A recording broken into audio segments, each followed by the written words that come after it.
show the drought. Yeah, I'm going to show everything. Yeah, it's drought. Get going. Good morning, everybody.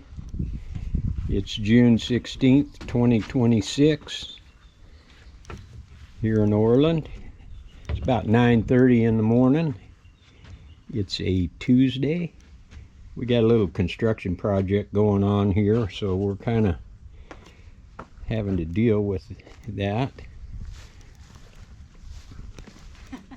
Nice cool morning this morning.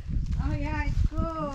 Gonna be 100 today though, with a 12-mile-an-hour wind blowing out of the southeast, so might not be too bad. It's time for a garden update. So let's go have a look at what we got going out here.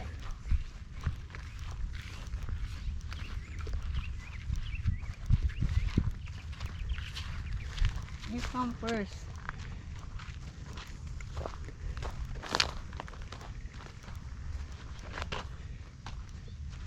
This over here on the right is fallow right now, up to where you can see stuff standing up there.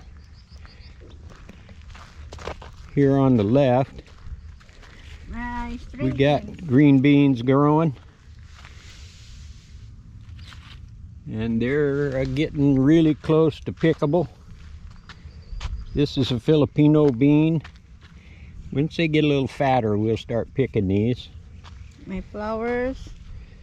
We got these Marigolds planted in here to keep bugs down. It seems to work. This is our cucumber patch. These are picklers right here. Got 3 rows of picklers. Then we got 3 rows of table cukes. And we have 1 row of lemon cukes here.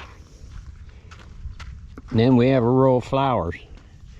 And the flowers are supposed to attract the pollinators. And it seems like we're getting pretty good pollination. So everything seems to be working good here. We've got some chilies here. These are Tam jalapenos. They're probably ready to be picked.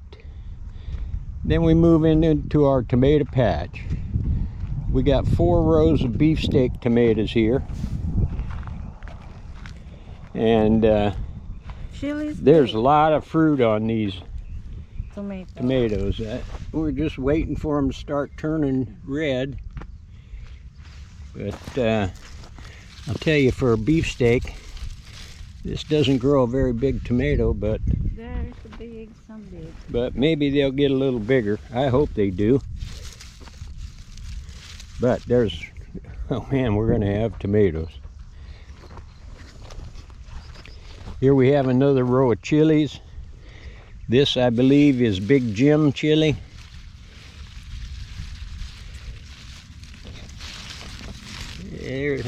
There's some in here that are ready to pick. This grows a nice big chili.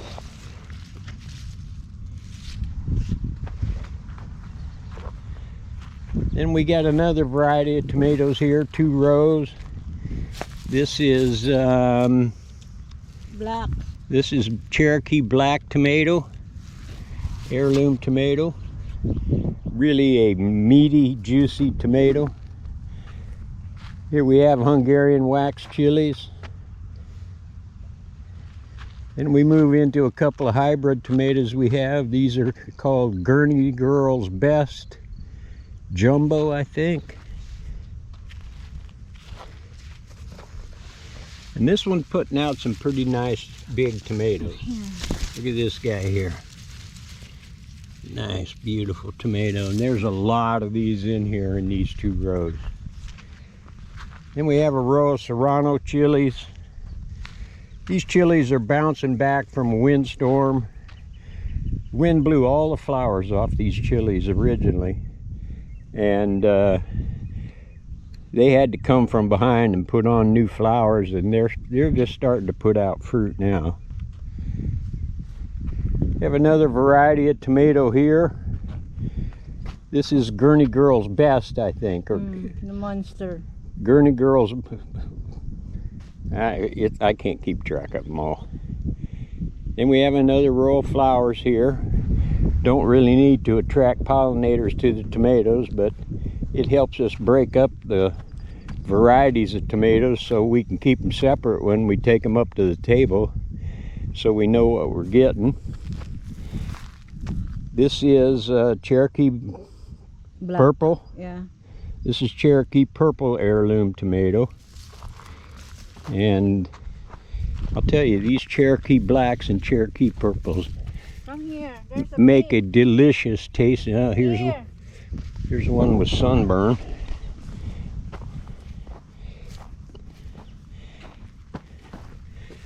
Look at these tomatoes. Got sunburn. Yeah, they're getting sunburned. Nice big tomatoes we're going to be having. This one is most biggest. Yeah, Nice. and this one is called Red snapper. Red Snapper. And this makes a pretty nice tomato also. I don't know if you can see that one. We got bugs in there. We got to get rid of that. And this is also. Yeah, But nice tomatoes. Nice big tomatoes. this is bad.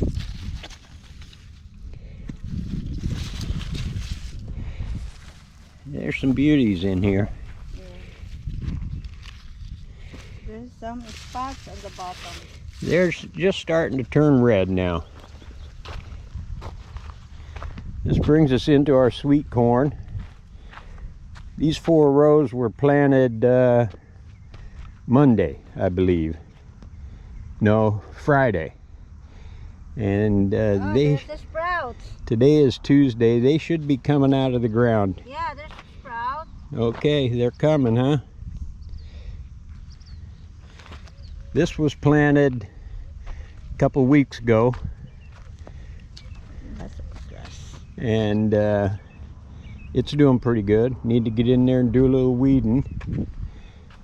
This is second plant of corn. I don't know how long ago it was planted. Maybe 60 days ago. Yeah. And it's just now tasseling. It's going to be setting silks here pretty soon. This is first plant of corn. It's silked, it's pollinated, and it's building kernels. Need to pump some water to these guys to plump up those ears, but we should be getting sweet corn off of here pretty soon. This is third plant of corn, and you can tell by the sparsity of the corn plants out there that didn't have very good germination in this. And this was planted pretty late. It was in May sometime. Soil was plenty warm.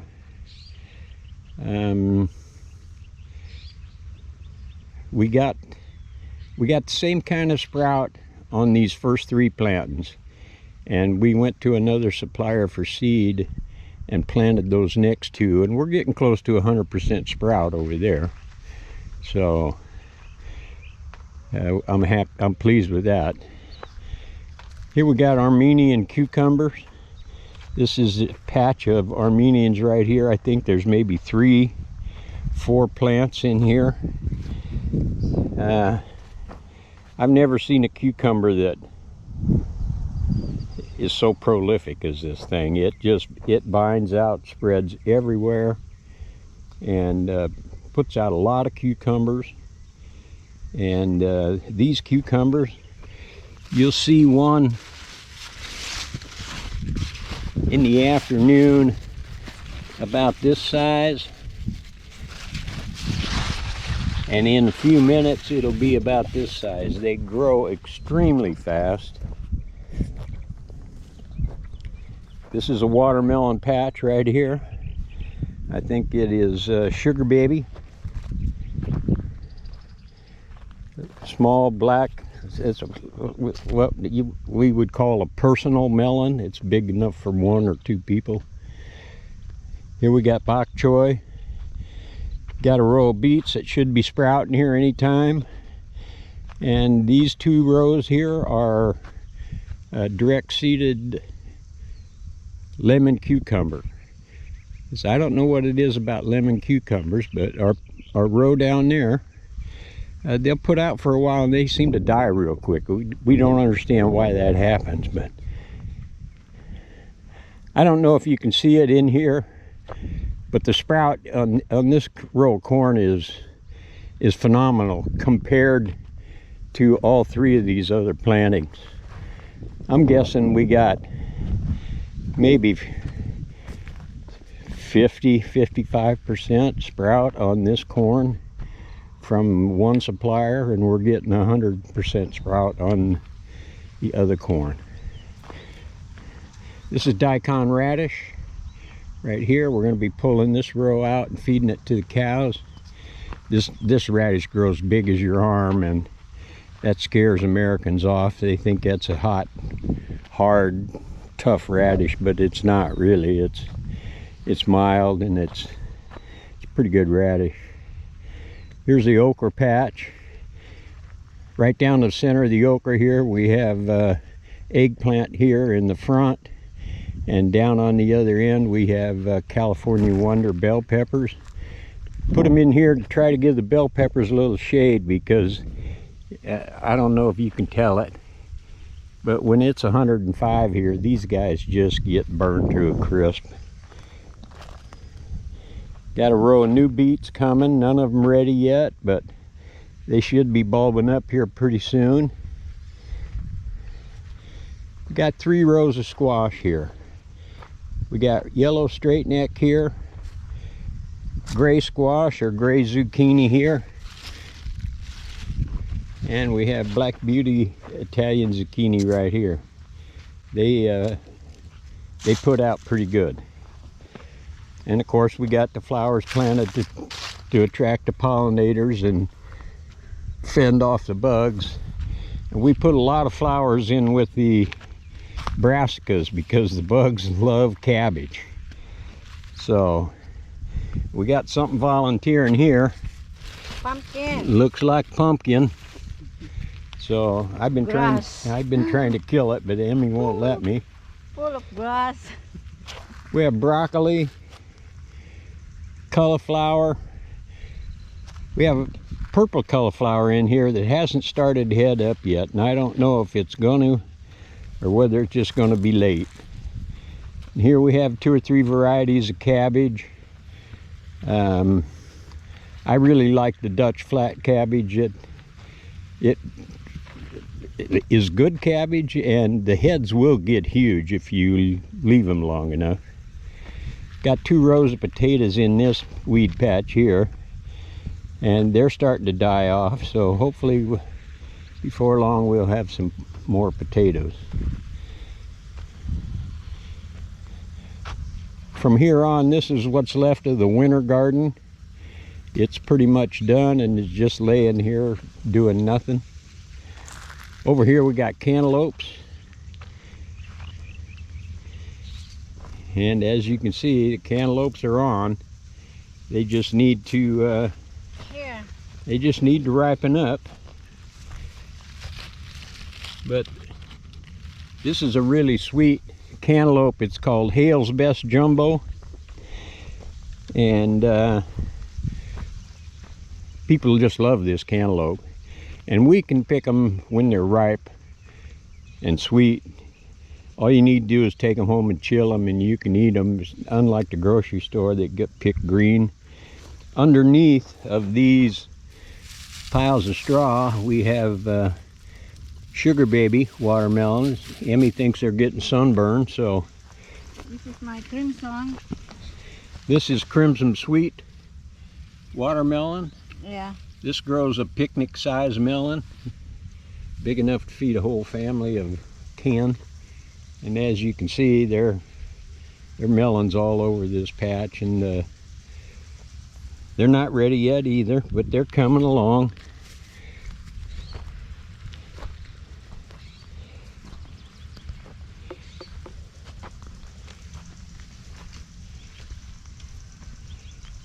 They're kind of hard to see in there sometimes because of the grass and the weeds. Once these things start to vine out, it's pretty hard to get in there and weed them because you don't want to be stepping on the vines. There's some pretty nice melons in here. Yeah, there's a big. And they,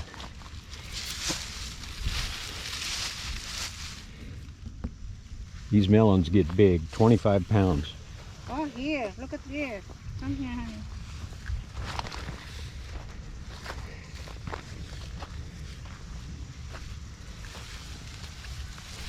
Yeah, that's going to be a beauty. Put your hand down there so they can see how big that thing is. Yeah, nice. That'd be a nice melon when it's full. This squash patch right here is Calabasa. This is a Philippine squash. Emmy bought the seed over from the Philippines, and they're starting to put out fruit. I don't know if you can see that.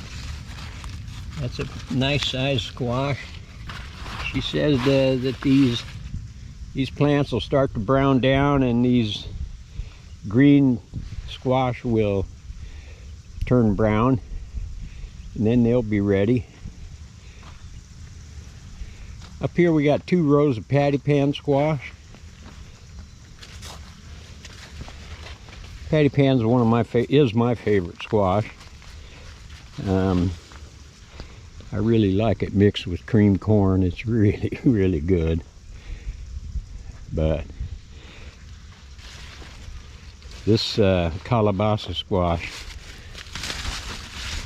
I don't know, man. I'm gonna hate to have to pick this stuff. But this was very late to flower. We were beginning to wonder if maybe the climate wasn't humid enough, because this comes out of the Philippines, which is highly tropical. Here I think the humidity here is 30% today, so it's pretty dry here. And Oh, calabasa. we were starting to wonder if these things were even going to put on fruit, but finally they started flowering, and all the flowers are down underneath the canopy. You can't see them. So, but it looks like the honeybees, Lee's bees, he's over there tending his bees right now, and thanks to him and his busy bees, our stuff is getting pollinated here pretty good. This is a tomato out of the Philippines. This is our Asian section of the garden here. And these tomatoes are small. Emmy says they're kind of a sour tomato, but they're starting to turn red. They're the shape of a Roma. I don't know if they're a juice or a paste tomato or a salad tomato or what they are. They're foreign to me. But here's our border, our tenant. And we got a cow and a calf here somewhere. I don't see them, but I'm sure they're around. Probably laying down there in the shade. It's about time to irrigate the pasture again. I flood to irrigate the pasture. Water comes underground along this end. There's a canal down there, and you can barely see that tank sticking out behind the tree. The water comes out of that tank down through a 10 or 12 inch pipe here, and then we release it. There's the cow and calf right over there. And we release it out here, and then we flood irrigate this. Takes me about a day. Got to keep an eye on the water so I don't waste any of it.